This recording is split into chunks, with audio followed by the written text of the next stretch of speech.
Behaviourist theory classical conditioning. BF Skinner की operant conditioning theory हमारे channel पर already uploaded है, जिसका लिंक आपको डिस्क्रिप्शन बॉक्स और आई बटन दोनों जगह पर अवेलेबल मिल जाएगा, जिसको आप इजीली क्लिक करके हमारे वीडियोस को देख सकते हो। क्लासिकल कंडीशनिंग और ऑपरेंट कंडीशनिंग थियरीज को बिहेवियरिस्ट थियरी कहा जाता है, क्योंकि दोनों ही थियरी में डिफरेंट एक्सपेरिमेंट्स के थ्रू हमें ये बताया गया है कि किस तरह से हमारा बिहेवियर यानी व्यवहार हमें लर्निंग में मदद करता है। तो इस वीडियो को स्टार्ट टू एंड तक ध्यान से देखें, सो दैट आप इस कंसेप्ट को अच्छे से समझ सको। और अगर आपको ये सेशन पसंद आता है तो एंड में लाइक और शेयर जरूर करें। इफ आप हमारे इस चैनल पर न्यू हो तो मेक श्योर कि आप हमारे इस चैनल को सब्सक्राइब कर ले हमारे साथ जुड़े रहने के लिए। आज हम सबसे पहले डिस्कस करेंगे पैवलोव के बारे में, क्योंकि क्लासिकल कंडीशनिंग की जो थियरी है ये दिया गया था एक बहुत जाने माने फिजियोलॉजिस्ट जिनका नाम है इवान पैवलोव। तो आइए देखते हैं इवान पैवलोव कौन थे और उन्होंने किस तरीके से इस थियरी को डेवलप किया। Ivan Petrovich Pavlov was a Russian physiologist who developed the theory of classical conditioning. Pavlov का पूरा नाम है इवान पेट्रोविक पैवलोव। वो एक रशियन फिजियोलॉजिस्ट है जिन्होंने क्लासिकल कंडीशनिंग की थियोरी को डेवलप किया था। His groundbreaking work on the digestive systems of dogs earned him the Nobel Prize for Physiology or Medicine in 1904. Actual में पैवलोव बिहेवियर किस तरह से हमारे लर्निंग में मदद करता है उस पर रिसर्च नहीं कर रहे थे, वो तो डाइजेस्टिव सिस्टम के फंक्शनिंग पे रिसर्च कर रहे थे एक डॉग के ऊपर, जहां से उन्होंने ये थियरी डेवलप की और उनके इस रिसर्च के वजह से उन्हें नोबेल प्राइज भी मिला ईयर 1904 में। He is also known as the father of classical conditioning. One more important fact, उन्हें फादर ऑफ क्लासिकल कंडीशनिंग भी कहा जाता है due to his research and development on this theory. So ये था एक छोटा सा इंट्रोडक्शन हमारे फिजियोलॉजिस्ट इवान पैवलोव के बारे में। I hope now you people are well aware कि इवान पैवलोव कौन थे और उन्होंने कौन सी थियरी डेवलप की। अब हम डिटेल्स में डिस्कस करेंगे क्लासिकल कंडीशनिंग थियरी के बारे में।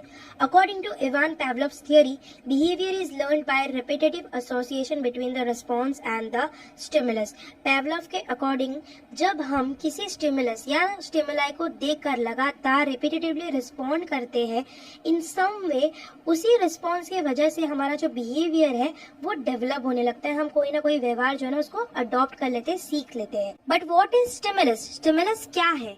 एनी पर्टिकुलर थिंग और event which evokes your response towards it. ऐसी कोई भी पर्टिकुलर चीज या कोई इवेंट, कोई सिचुएशन जिसको देखकर या सुनकर आप रिस्पॉन्ड करने में मजबूर हो जाते हो, उसे हम स्टिमुलस कहते हैं। ठीक है, कोई भी चीज हमारे आसपास में जो भी मौजूद है उसे देखकर हम रिस्पॉन्ड करते हैं। कोई घटना घट रही है उसे देखकर हम रिस्पॉन्ड करते हैं। वही जो रिस्पॉन्स है हमारा, वही हमारा जो बिहेवियर है उसको डेवलप करने में हमारी हेल्प करता है। फॉर एग्जाम्पल, जैसे कि स्कूल्स में ट्रैफिक रूल सिखाया जाता है, रेड लाइट देखो तो स्टॉप, ग्रीन लाइट देखो तो स्टार्ट। तो इसमें जो लाइट है वो स्टिमुलस की तरह काम करता है, जिसको देख के हम रिस्पॉन्ड करते हैं और वही बिहेवियर जो हम स्कूल में डेवलप करते हैं, जो हमको सिखाया जाता है, रियल लाइफ में लेटर ऑन जब हम बड़े हो जाते हैं तब उस चीज को अप्लाई करते हैं। Clear? The classical conditioning theory is based on the assumption that learning is developed through the interactions with the environment. Classical conditioning की theory इस assumption पे based है कि हम अपने आसपास में मौजूद लोगों को या चीज़ों को देखकर कैसे respond करते हैं, कैसे behave करते हैं, कैसे interact करते हैं। For example, जैसे कि बचपन में सिखाया जाता है, जैसे कि किसी बड़े को देखो तो नमस्कार करो, अस्सलाम वालेकुम बोलो, हाय हेलो बोलकर उन्हें ग्रीट करना चाहिए, और हम अपने एल्डर को भी ऐसे ही बिहेव करते हुए देखते हैं तो हम भी उन्हें इमिटेट करते हैं। तो इस तरह से जो बिहेवियर हमने डेवलप कर लिया, उसी से हमने क्या सीखा, अपने आसपास के लोगों के साथ में कैसे इंटरैक्ट करना है, कैसे रहना है, जो बिहेवियर है उसको हम सीखते हैं। तो जो हमारा एनवायरनमेंट है वो एक बहुत अहम रोल प्ले करता है हमारे बिहेवियर को डेवलप करने में, क्योंकि हमारा एनवायरनमेंट ही स्टिमुलस है हमारे लिए, हमारे बिहेवियर को एनकरेज करने के लिए, एनहांस करने के लिए। This theory is also known as SS learning theory because of its nature of response towards stimuli. इस theory को SS learning theory भी कहा जाता है। SS का मतलब है stimulus to stimulus, मतलब एक stimulus को देखकर दूसरे stimulus को associate करके हम जो सीखते हैं या respond करते हैं, उसी वजह से इसे SS learning theory कहा जाता है। But what made Pavlov think that we associate one stimulus to another and respond accordingly? ऐसा Pavlov को क्यों लगा कि हम एक स्टिमुलस को दूसरे स्टिमुलस के साथ में एसोसिएट करते हैं और फिर उसके अकॉर्डिंगली रिस्पॉन्ड करते हैं। Pavlov was studying digestive process in dogs when he discovered that dogs salivated before they received their food. एक बार Pavlov जब डाइजेस्टिव प्रोसेस पे रिसर्च कर रहे थे, ड्यूरिंग रिसर्च उन्होंने जब अपने असिस्टेंट को बुलाया डॉग के लिए फूड लाने के लिए, तो फूड आने से पहले ही डॉग सलाइवेट करने लगता है। मतलब फूड के नाम से ही डॉग के मुंह से लाल टपकने लगता है। इस इंसिडेंट को देखने के बाद उनके माइंड में ये आइडिया ट्रिगर होता है कि डॉग जो है वो नॉट ओनली फूड को देखकर रिस्पॉन्ड करता है बट उसके साथ एसोसिएट करता है दूसरे स्टिमुलस को और फिर अकॉर्डिंगली रिस्पॉन्ड करता है, जैसे कि जो पैवलव का असिस्टेंट है। ठीक है, डॉग का स्टिमुलस के साथ में एसोसिएट करना ये एक बार की घटना थी। पैवलव ने इस चीज को अच्छी तरीके से समझने के लिए क्लासिकल कंडीशनिंग की थ्योरी को उन्होंने स्टेजेस में डिवाइड किया। There are 3 stages of classical conditioning. कितने स्टेजेस में डिवाइड किया है? 3. At each stage, the stimuli and responses are given special scientific terms. Her stage में उन्होंने जो स्टिमुलाई है और रिस्पॉन्स है उनको अलग अलग स्पेशल साइंटिफिक टर्म्स दिया है, मतलब नाम दिया है। आइए देखते हैं सबसे पहला स्टेज हमारा। जो सबसे पहला स्टेज है उसे कहते हैं बिफोर कंडीशनिंग, जहाँ पर डॉग को कुछ सिखाया नहीं गया था। डॉग को कुछ सिखाया नहीं गया था तो उसके सामने जो नेचुरल स्टिमुलस है वो है फूड रखा जाता है, जिसको अनकंडीशन स्टिमुलस कहा जा रहा है, बिकॉज यहाँ पर डॉग को सिखाया नहीं गया है कि उस फूड को देखकर कैसे रिस्पॉन्ड करना है। इसी वजह से उस फूड को अनकंडीशन स्टिमुलस स्पेशल साइंटिफिक नेम दिया गया है, यूएस, जिसका शॉर्टकट है। जब वो फूड को देखता है तो डॉग का रिस्पॉन्स क्या आता है? अनकंडीशन रिस्पॉन्स। उसका रिस्पॉन्स भी अनकंडीशन रहता है, जो उसको सिखाया नहीं गया है। दैट इज वो सलाइवेट करने लगता है फूड को अपने सामने देखकर, उसके मुंह से लाल टपकने लगती है। ठीक है, अब इन्होंने क्या किया? सेम वे डॉग के सामने एक घंटी बजाया। घंटी को यहाँ पर नाम क्या दिया गया है? Neutral stimulus. क्यों न्यूट्रल स्टिमुलस दिया गया है? क्योंकि इसको देखकर डॉग का क्या रिस्पॉन्स था? No response. क्योंकि डॉग को मालूम ही नहीं है घंटी बजेगी तो क्या होगा, तो डॉग कुछ भी रिस्पॉन्स नहीं करता है। तो स्टेज 1 में 2 चीजें की गई। पहले डॉग के सामने फूड रखा गया जिसको अनकंडीशन स्टिमुलस कहा जाता है, जिसको देखकर डॉग ने अनकंडीशन रिस्पॉन्स दिया, मतलब वो ललचाने लगा, उसके मुंह से लाल टपकने लगी। एंड दूसरा इंसिडेंट क्या हुआ? फर्स्ट केस में उसके सामने एक घंटी बजाई गई, लेकिन उस घंटी को देखकर डॉग ने कोई रिस्पॉन्स नहीं दिया गया। घंटी को देखकर कुछ रिस्पॉन्स ना देने की वजह से यहाँ पर घंटी को कौन सा स्टिमुलस का नाम दिया गया है? Neutral stimulus. ओके, अब आगे बढ़ते हैं हमारे स्टेज 2 पर। स्टेज 2 में ड्यूरिंग कंडीशनिंग अब डॉग को सिखाया जा रहा है। पहले उन्होंने क्या किया? घंटी बजाई। घंटी बजाने के साथ में उन्होंने डॉग के सामने फूड प्रेजेंट किया। ये करने से डॉग ने क्या रिस्पॉन्स दिखाया? अनकंडीशन रिस्पॉन्स दिखाया। दैट मीन्स फूड देखते ही डॉग के मुंह से पानी निकलने लगा, ललचाने लगा, लाल टपकने लगी। ठीक है, अब इस इंसिडेंट से डॉग ने क्या सीखा कि घंटी बजेगी तो खाना आएगा। जैसे कि मैंने बताया था आपको, पहला जो इंसिडेंट हुआ था जिसके वजह से पैवलव के माइंड में ये आइडिया आया था, उन्होंने अपने असिस्टेंट को बुलाया तो फूड उसके सामने आया नहीं, तो फिर भी उसका रिस्पॉन्स क्या आया था? वो सलाइवेट करने लगा था। तो उसी चीज को ठीक तरीके से समझने के लिए उन्होंने इस इंसिडेंट को रिक्रिएट किया स्टेज 2 में, जिसे हम कहते हैं ड्यूरिंग कंडीशनिंग। अब आगे बढ़ते हैं हमारे अगले स्टेज पर, that is known as after conditioning. इस स्टेज में क्या होता है? डॉग के सामने बेल प्रेजेंट की जाती है और घंटी बजाया जाता है, और यहाँ पर बेल का नाम क्या दिया गया है? Condition stimulus. क्योंकि यहाँ पर इस स्टेज में डॉग को ऑलरेडी सिखाया गया है कि बेल बजेगी तो क्या होगा, इसी वजह से डॉग का रिस्पॉन्स भी वैसा ही निकलता है, कंडीशन रिस्पॉन्स, जो उसको सिखाया गया है। फॉर एग्जाम्पल, डॉग को स्टेज 2 में ऑलरेडी सिखाया गया है कि अगर तुम्हारे सामने घंटी बजेगी then you can expect food is coming for you, तुम्हारे लिए खाना आ रहा है। तो डॉग ने क्या किया? बेल और फूड 2 डिफरेंट स्टिमुलस को एक दूसरे से एसोसिएट किया और न्यू बिहेवियर जो है डेवलप कर लिया। इसी वजह से स्टेज 1 में बिफोर कंडीशनिंग में बेल जब उसके सामने बजाया जाता है, डॉग कुछ भी रिस्पॉन्स नहीं करता है, वहां पर बेल को न्यूट्रल स्टिमुलस कहा गया था। और यहाँ पर जब डॉग को सिखाया गया है कि बेल बजने पर खाना आएगा, तो बेल को क्या नाम दिया गया है? Condition stimulus, CS। तो CS के सामने उसका रिस्पॉन्स क्या आया? CR, conditioned response. क्लियर? आपको ये पूरा कंसेप्ट समझ में आया? एक्चुअल में एक्सपेरिमेंट किस तरीके से कंडक्ट किया पैवलव ने। चलिए आगे बढ़ते हैं और देखते हैं उसके कुछ की प्रिंसिपल्स, ये हमको क्या क्या चीजें सिखाने में मदद कर रहा है। तो सबसे पहला प्रिंसिपल है principle of acquisition. Acquisition is considered as the initial stage of learning. Learning का सबसे पहला स्टेज है, इनिशियल स्टेज है एक्विजिशन। इस फेज में क्या होता है? During this phase a neutral stimulus is repeatedly pair with an unconditioned stimulus with the help of which a response is first established and gradually strengthened। इस phase में एक neutral stimulus को लगातार अनकंडीशनड स्टिमुलस के साथ में जोड़ा जाता है, यानी पेयर अप किया जाता है, जिसकी वजह से जो पहले डिजायर्ड बिहेवियर या रिस्पॉन्स है उसे एक्वायर कर सके। फिर धीरे धीरे उसे स्ट्रेंथन किया जाता है, यानी पक्का कर लिया जाता है। फॉर एग्जाम्पल, जैसे कि डॉग को सिखाया गया कि बेल बजने पे फूड मिलेगा, तो वो बेल जो न्यूट्रल स्टिमुलस है उसे फूड जो उसके लिए अनकंडीशन स्टिमुलस है उसके साथ पेयर करके उसको सिखाया गया कि रिस्पॉन्ड कैसा करना है। अब जब भी बेल बजता है तो डॉग अनकंडीशन रिस्पॉन्स जो है ना शो करता है, बिकॉज उसको सिखाया गया है कि बेल बजने पे उसको फूड मिलने वाला है। सो ही एक्ट्स लाइक दैट कि जैसे कि उसको फूड मिल रहा है। Now, our second principle is principle of extension. This is the phase where the occurrence of a conditioned response decreases or disappears. ये वो फेज है जहाँ कंडीशन रिस्पॉन्स धीरे धीरे डिक्रीज होने लगता है या खत्म हो जाता है। मतलब कोई आदत या रिस्पॉन्स जो हमें सिखाया गया है वो धीरे धीरे कम होने लगता है। पर ऐसा क्यों होता है? According to the theory, this happens when a condition stimulus is no longer paired with an uncondition stimulus.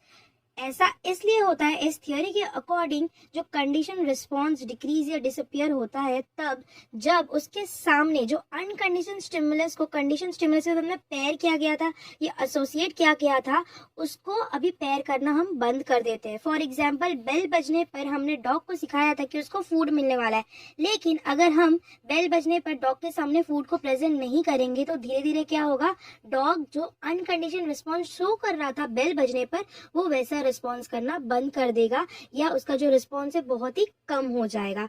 उस चीज को कहते हैं principle of extension. Next principle है principle of spontaneous recovery. Sometimes when a learn response can suddenly re-emerge even after a period of extension, it is known as spontaneous recovery. कभी कभार जब suddenly जो रिस्पॉन्स है वो अचानक दोबारा से री-इमर्ज होने लगता है पीरियड ऑफ एक्सटेंशन के बाद, उसे हम स्पॉन्टेनियस रिकवरी कहते हैं। It means if there is time lapse between unconditioned stimulus and conditioned stimulus, the required response will not be obtained. इसका मतलब ये है कि अगर दोनों स्टिमुलस अनकंडीशन स्टिमुलस यूसीएस और कंडीशन स्टिमुलस सीएस के बीच में टाइम गैप रहेगा, टाइम लैप्स रहेगा, तो जैसा रिस्पॉन्स हम एक्सपेक्ट कर रहे थे दोनों के साथ होने से, वैसा रिस्पॉन्स हमको देखने बहुत ही कम मिलेगा या फिर देखने ही नहीं मिलेगा। So the required response will not be occurred in this way. Okay, हमारा नेक्स्ट प्रिंसिपल है principle of stimulus generalization, a phenomena in which the stimuli similar to the conditioned stimulus starts generating the same response as that generated by conditioned stimulus is called stimulus generalization। ये phenomena तब देखने को मिलता है हमें जब कोई ऐसा स्टिमुलस जो कंडीशन स्टिमुलस के जैसा हो, कुछ सिमिलर टाइप का, क्योंकि सेम स्टिमुलस को देखकर सेम रिस्पॉन्स हम एक्सपेक्ट कर सकते हैं। फॉर एग्जाम्पल, पैवलोव के डॉग को कंडीशन किया गया कि वो बेल को फूड के साथ में एसोसिएट करके रिस्पॉन्ड करे। सिमिलरली इस कंसेप्ट को अच्छी तरीके से समझने के लिए पैवलोव के डॉग के ऊपर एक और एक्सपेरिमेंट किया गया। ये देखा गया कि कोई और इंस्ट्रूमेंट बजाने पर डॉग कैसे रिस्पॉन्ड करता है। बेल जैसा ही इंस्ट्रूमेंट जैसे कि हॉर्न हो या ट्रम्पेट हो, उसको बजाने के बाद उसके सामने फूड प्रेजेंट किया गया, तो डॉग ने क्या जनरलाइज किया कि कोई भी टाइप का साउंड आएगा या उसके सामने इंस्ट्रूमेंट बजाया जाएगा तो उसे फूड मिलेगा। तो वो बेल का साउंड हो या हॉर्न का साउंड हो या ट्रम्पेट का साउंड हो, डॉग इस तरीके से कंडीशनड हो चुका है कि किसी भी इंस्ट्रूमेंट के साउंड से अब वो सलाइवेट करने लगता है, because he is expecting a food. उसको लगता है कि साउंड आई है किसी न किसी इंस्ट्रूमेंट की, दैट मीन्स मेरे लिए खाना मंगवाया गया है। तो उसका रिस्पॉन्स जो है वो कंडीशन रिस्पॉन्स शो करता है, क्योंकि डॉग को सिखाया गया है चीजों को जनरलाइज करना। तो यहाँ पर डिफरेंट टाइप्स ऑफ इंस्ट्रूमेंट्स को डॉग जो है जनरलाइज करता है और वैसे ही रिस्पॉन्ड करता है। Clear? And our last principle is principle of stimulus discrimination, the opposite of generalization. Principle of stimulus discrimination, principle of generalization का complete opposite है. Discrimination happens when a condition response does not occur when there is a difference between the presented stimulus and the original stimulus. ये discrimination कब होता है? ये discrimination तब होता है जब हमने जो स्टिमुलस के साथ कंडीशन किया है डॉग को, वो स्टिमुलस उसके सामने प्रेजेंट नहीं करते हैं, तो उससे क्या होता है, डॉग अपना रिस्पॉन्स नहीं शो करता है. फॉर एग्जाम्पल, अगर हम लोगों ने अपने डॉग को बेल की घंटी के लिए कंडीशन किया है, सो हमारा जो डॉग है वो बेल की घंटी पर ही रिस्पॉन्ड करेगा. जब तक हम लोग उसको कंडीशन नहीं करते हैं कि दूसरे म्यूजिकल इंस्ट्रूमेंट या दूसरे किसी आवाज के ऊपर भी उसको रिस्पॉन्स शो करना है. तो स्टिमुलस डिस्क्रिमिनेशन स्टिमुलस जनरलाइजेशन का कंप्लीट ऑपोजिट है, बिकॉज जनरलाइजेशन में डिफरेंट टाइप्स ऑफ इंस्ट्रूमेंट्स को यूज करने के बाद में डॉग के सामने फूड प्रेजेंट किया गया, डॉग को कंडीशन किया गया कि कोई भी आवाज आए तुमको फूड मिलेगा. पर डिस्क्रिमिनेशन में क्या हुआ, उसके सामने सिर्फ घंटी बजने पर ही फूड दिया गया, बाकी दूसरा इंस्ट्रूमेंट बजने पर उसको फूड नहीं दिया गया. तो डॉग ने क्या सीखा है यहाँ पर दूसरे केस में स्टिमुलस डिस्क्रिमिनेशन में, अगर बेल की घंटी टिंग टिंग टिंग बजेगी तो ही फूड मिलेगा, पर दूसरा कोई और आवाज आएगा तो उसको फूड नहीं मिलेगा. क्लियर? आई होप आप सभी को सारे प्रिंसिपल्स अच्छी तरीके से क्रिस्टल क्लियर तरीके से समझ आ चुका है. चलिए आगे बढ़ते हैं. अब देखते हैं एजुकेशनल इम्प्लीकेशंस. हम अपने क्लासरूम में किस तरीके से इस थियोरी को अपनाकर अपने स्टूडेंट्स के अंदर जो लर्निंग है वो डेवलप कर सकते हैं, उनके एक्विजिशन में हेल्प कर सकते हैं. तो सबसे पहला इम्प्लीकेशन है, classical conditioning can be used for shaping behaviour, discipline, good habits etcetera. Classical conditioning की थ्योरी की मदद से आप अपने स्टूडेंट्स हो या आपके खुद के जो बच्चे हैं उनका जो बिहेवियर है उसे किसी और दूसरे अच्छे स्टिमुलस के साथ में एसोसिएट करके डेवलप कर सकते हो. उन्हें डिसिप्लिन सिखा सकते हो, उनके अंदर अच्छी जो आदतें हैं वो सारी चीजें आप इनकलकेट कर सकते हो इस थ्योरी की मदद से. Next implication, any phobias or fears may be traced and eliminated with the help of conditioning. अगर किसी बच्चे को किसी टाइप का डर है, फोबिया है, तो आप उस डर को, उस फोबिया को एलिमिनेट कर सकते हो इस कंडीशनिंग की थ्योरी की मदद से. फॉर एग्जाम्पल, अगर कोई बच्चा किसी काम को या किसी चीज को स्पेसिफिकली देखकर डरता है, तो आप उस पर्टिकुलर स्टिमुलस को दूसरे स्टिमुलस के साथ में पॉजिटिवली कोरिलेट करके उसका जो भी फोबिया है या फिर फियर है उसे आप एलिमिनेट कर सकते हो. Clear? Next point, dislike for certain school subjects can also be removed through conditioning by associating pleasant stimuli with them. For example, बहुत सारे स्टूडेंट्स का ये कंप्लेन रहता है, नहीं साइंस बहुत अच्छा सब्जेक्ट नहीं है, मैथ्स बहुत बेकार सब्जेक्ट है, बहुत हार्ड है, हमको बहुत प्रॉब्लम होती है. तो उनके अंदर ऑटोमेटिकली एक डर पैदा हो जाता है बचपन से, और वो लोग ट्राई करने से पहले ही डरने लगते हैं, और इसी डर की वजह से एज अ रिजल्ट वो बच्चे उस पर्टिकुलर सब्जेक्ट में फेल होने लगते हैं. उनका परफॉर्मेंस क्लास में उस पर्टिकुलर सब्जेक्ट में बहुत लो हो जाता है. तो आप कोई भी प्लेजेंट या पॉजिटिव स्टिमुलाई को उस पर्टिकुलर सब्जेक्ट के साथ में एसोसिएट करके आपके जो बच्चे हैं उनके लिए उस पर्टिकुलर सब्जेक्ट को इंटरेस्टिंग बना के अगर उसके सामने प्रेजेंट करोगे, तो डेफिनेटली उनके अंदर का जो डर है वो खत्म हो जाएगा और वो पूरे इंटरेस्ट के साथ में उस सब्जेक्ट को अपनाएंगे और सीखने की कोशिश करेंगे. तो इस तरीके से आप अगर किसी बच्चे के माइंड में किसी भी पर्टिकुलर स्कूल सब्जेक्ट को लेकर कोई डर है, कोई प्रॉब्लम है, तो उसे डील कर सकते हो. नेक्स्ट इम्प्लीकेशन है, teach students to generalise and discriminate appropriately.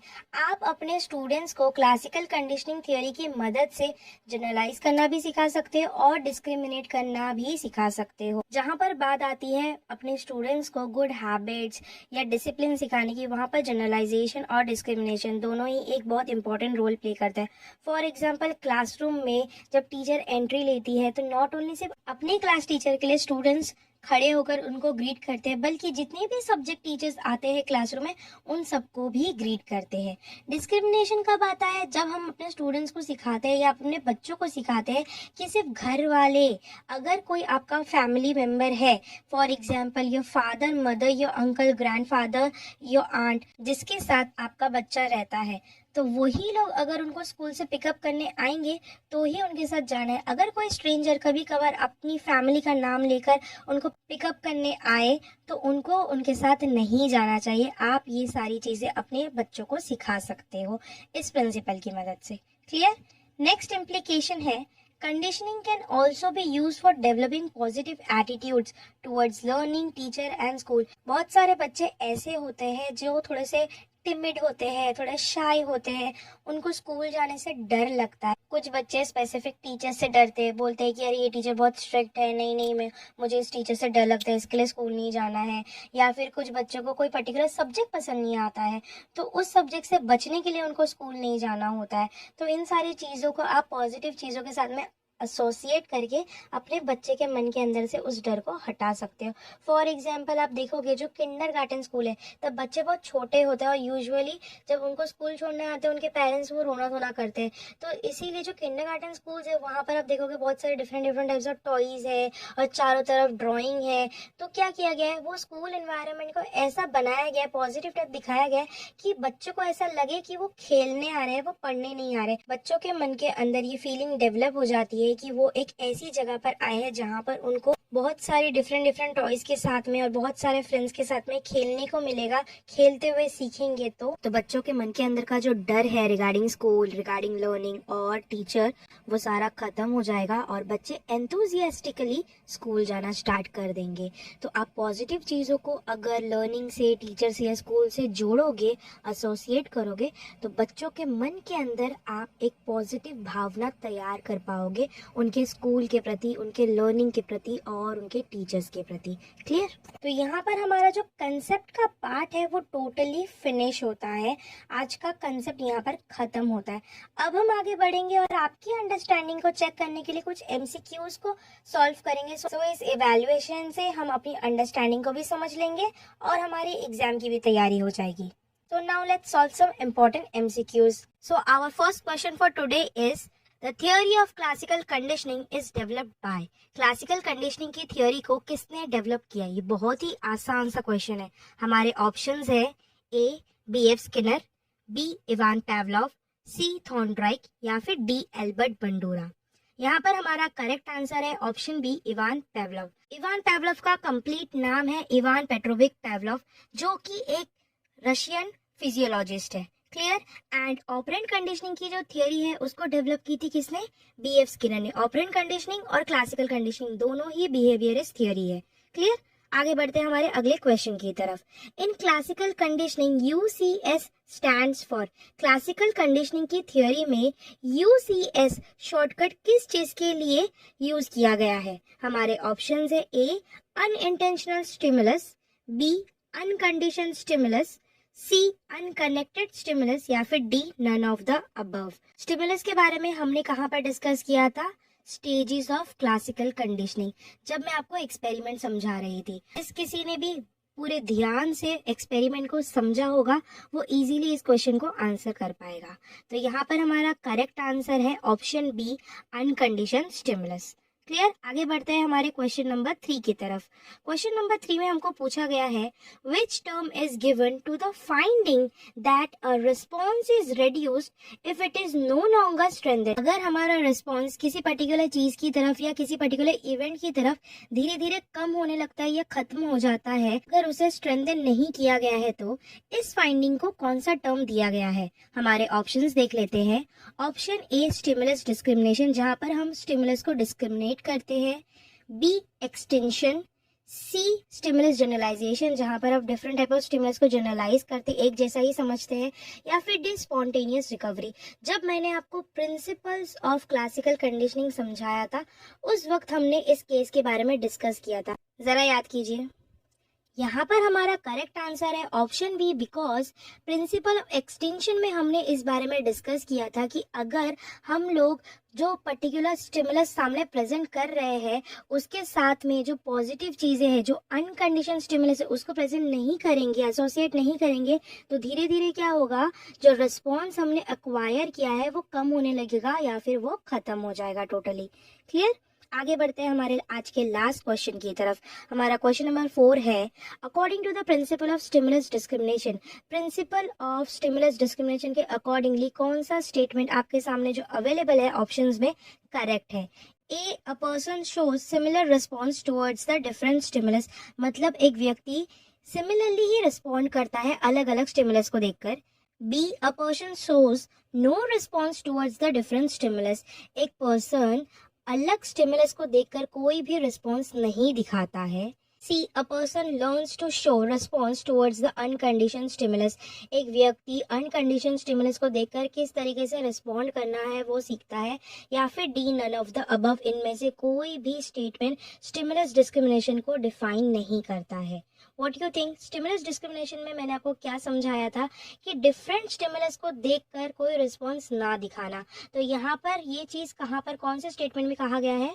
Option B में कहा गया है. तो यहाँ पर हमारा करेक्ट आंसर है ऑप्शन बी, जहाँ पर एक व्यक्ति किसी भी अलग स्टिमुलस को देखकर कोई रिस्पॉन्स नहीं दिखाता है. क्लियर? आज का हमारा सेशन यहीं पर खत्म होता है. आई होप आप सभी को आज का हमारा वीडियो पसंद आया होगा.